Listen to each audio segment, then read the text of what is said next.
Délicatement retouchée et adoucie, la nouvelle Vespa GTS 125 s'est surtout dotée de la technologie dernier cri qui fait la fierté des scooters Piaggio, le combo ABS et anti-patinage ASR. This shit that ice cold, Michelle fight for that white gold. This one for them hood girls, them good girls, straight masterpieces. Stylin', wildin', living it up in the city. Got Chuck's on with Saint Laurent, gotta kiss myself. Amoureux de la marque auront vite remarqué quelques retouches sur ce nouveau cru. Grille de calandre désormais en V, feu arrière et poignée cerclée de chrome, selle redessinée, clignotant avant intégrant des feux de position à LED. Seul changement notoire, le compteur reprend la disposition presque horizontale en vogue dans les années 60. Bien plus classe que l'ancien élément, le bloc est magistralement intégré et gagne 2 tripes partielles à commande au guidon.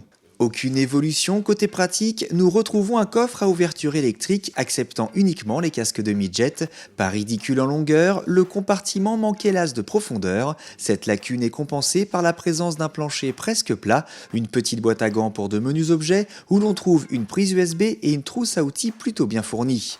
En revanche, l'accueil du passager reste perfectible, la selle est trop courte et les superbes repose-pieds escamotables sont trop proches des pieds du pilote. Au chapitre partie cycle, Piaggio s'est penché sur le train avant à balancier qui reçoit une nouvelle fixation inférieure d'amortisseur désormais montée sur un pivot. Cette modification autorise un peu de souplesse transversale, ce qui rend l'inclinaison plus progressive. La prise en main est toujours aussi aisée et les 158 kg ne se font pas remarquer. À rythme détendu, la GTS est bien posée sur ses appuis et plutôt rassurante. Certes un peu moins précis, le nouveau train avant filtre mieux les chocs au guidon. Un vrai bénéfice donc pour cette machine qui reste avant tout urbaine et qui offre par ailleurs un remarquable confort de selle et de suspension. Le bloc leader à 4 soupapes offre de brillantes montées en régime, sa docilité est pourtant exemplaire avec une transmission favorisant la progressivité au démarrage. Ce moteur est également de bonne volonté sur voie rapide avec une vitesse maxi de 103 km/h chrono.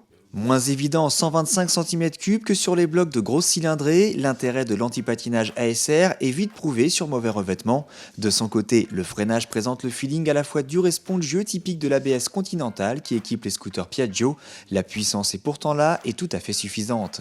Au final, le groupe Piaggio propose une délicate évolution pour cette icône du scooter qui garde un charme intact. Quoique adouci, son comportement suranné demeure assez agréable. La sécurité active apporte un réel capital sérénité alors que le style semble inaltérable.